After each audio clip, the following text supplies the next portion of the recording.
Hey, I'm Abby and welcome back to the Life Work Balance YouTube channel. Today I want to talk to you about one of the most common openings to any interview.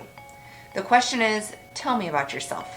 This question makes interviewees stumble, even though it's something that they can easily prepare for and likely anticipate and expect to start the interview. So how do you answer this in a concise and strategic way? Stick around and I'll tell you how. Before we do that, please go ahead and hit that thumbs up button if you're looking forward to today's video. And if you haven't already, please go ahead and hit that subscribe button as well as the bell so that you can receive life work balance advice delivered directly to you every Sunday. When it comes to interviewing, you need to prepare yourself to answer this question. Tell me about yourself. It is highly likely that this will be the first question that you are asked during an interview. If you're not asked the question, tell me about yourself, you will likely be asked a variation of it, like, tell me about yourself and why you applied for this position. Tell me a little bit about yourself. Tell me about your experience. Why don't you tell us a little bit about yourself and why you're a good fit for this job? So while there may be variations of this question, you can expect it to be the opening to every interview that you participate in. As someone who has interviewed for many jobs and has been on the interview panel, this has hands down been the easiest question to expect in all of the interviews that I've been a part of. But regardless of that, it doesn't mean that it's easy to answer. And most people really struggle when it comes to answering this question. If you haven't already, I do have a short, less than 5-minute video that discusses the do's and don'ts of answering this question. So if you haven't already watched it, I've linked to it in the description box below, and I've added it to a card up above. In order to prepare yourself to answer this question, the first thing you need to do is review the job posting. While you're reviewing the job posting, select 3 to 5 key aspects of this job, whether it's responsibilities, tasks, or overall duties of this job. And then you want to be able to link your current and previous experience to those 3 to 5 items. Ultimately, you will be describing your highlights as related to this position. It may even be helpful to write out the highlights of each of your previous jobs so that you can easily find themes and connections between your previous experience and this new position. After you've gone through your previous experience and the job posting that you've applied to, it's time to start crafting sentences that relate to those 3 to 5 highlights from the posting, as well as those highlights that connect from your previous experience. Now, I recommend while you're crafting your answer to this question that you tailor it specifically to the job that you're applying to. So do not, under any circumstance, create a generic pitch that you will use to your answer, tell me about yourself. That's more of your elevator pitch. That's something that you would use in an informational interview or while you're networking. However, you do not want your generic elevator pitch to be used as your answer to the question, tell me about yourself. So while you may be using your elevator pitch as guidelines or a template to create your response to this question, you do not want it to be a generic, memorized pitch. You will want to make sure that you have these 3 to 5 highlights from your experience somewhat memorized. But you don't want to memorize your entire answer to this question because you don't want it to come off sounding robotic and rehearsed. You want your response to this question to be conversational and flow easily.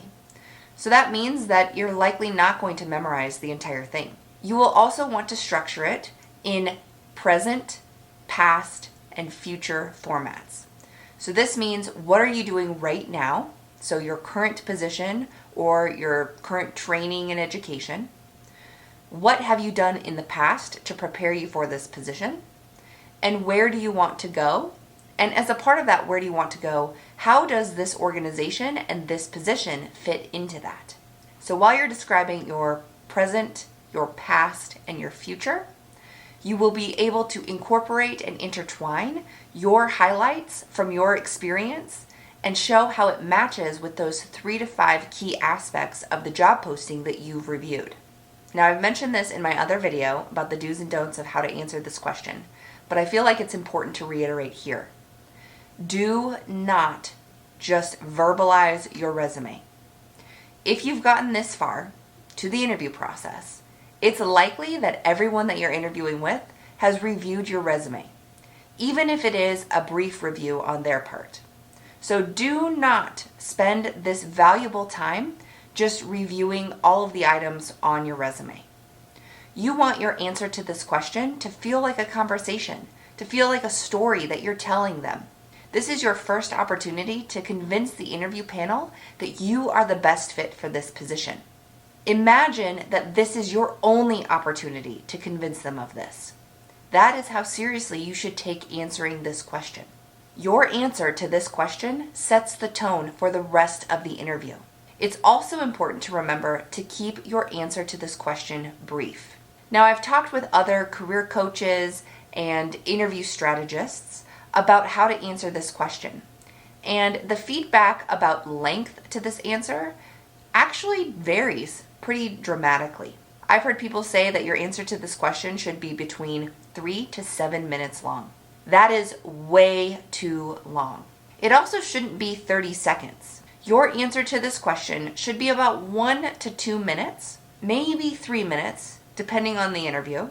But the sweet spot for answering this question is at that 90-second mark.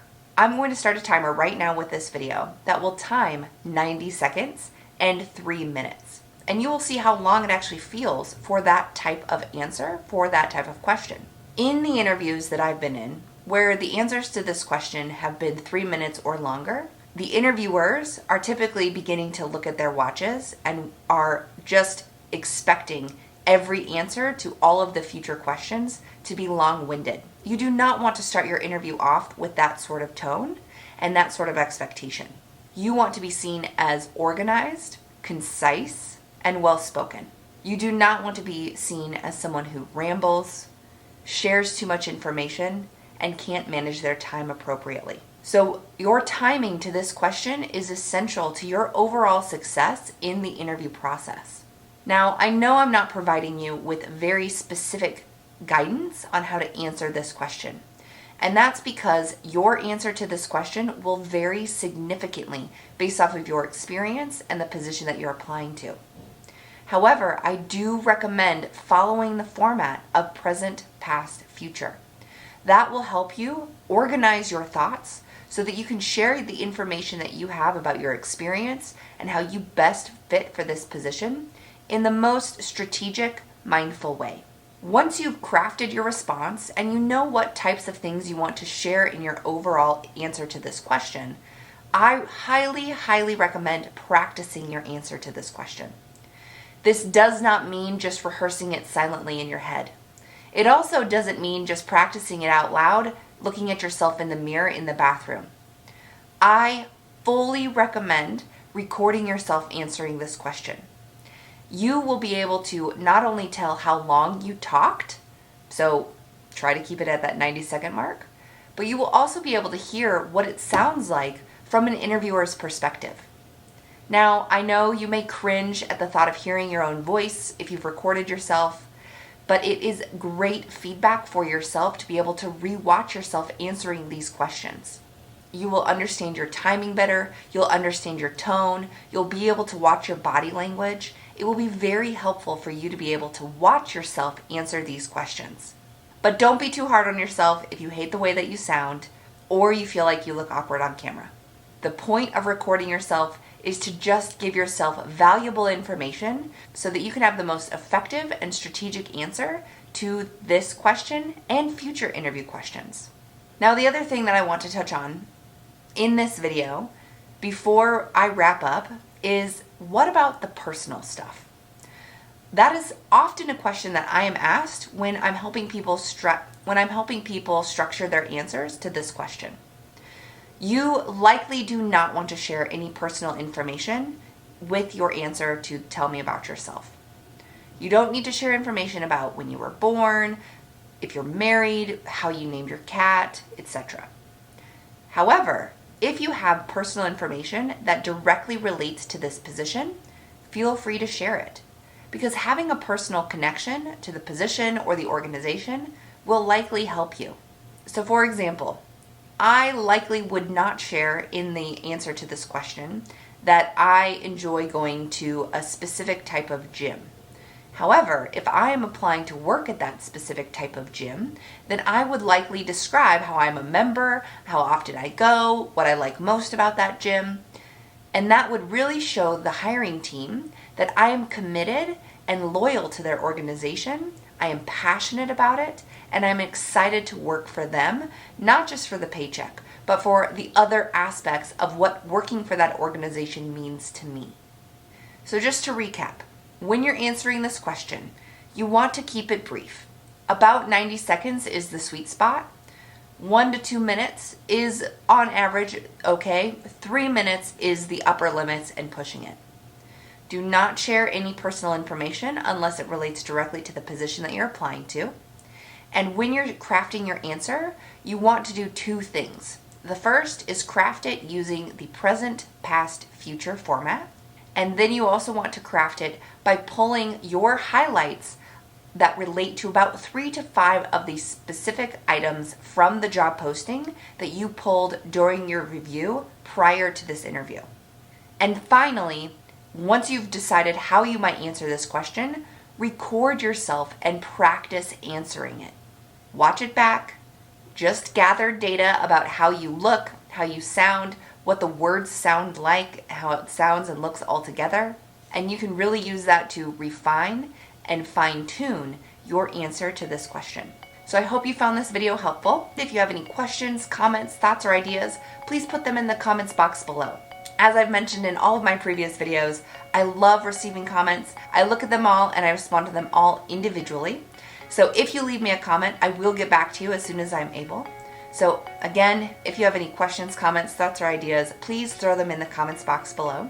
If you enjoyed this video, please go ahead and give it a thumbs up. And as usual, please go ahead and hit that subscribe button as well as the bell so that you can receive life-work balance advice delivered directly to you every Sunday. And if you're looking for one-on-one job coaching, career coaching, if you have questions about your interviews, your LinkedIn profile, resumes, cover letters, etc., I'm on Twitch and I live stream every Tuesday at 8:30 p.m. Mountain Time. So if you are available during that time and you have any questions or you are just curious about what it is that I share on my Twitch channel, please go ahead and join me on Tuesdays at 8:30 p.m. Mountain. I've gone ahead and linked to my Twitch channel in the description box below. Please go ahead and give it a follow so that you don't miss any of my live streams in the future. Thanks so much for watching, and I'll see you next time.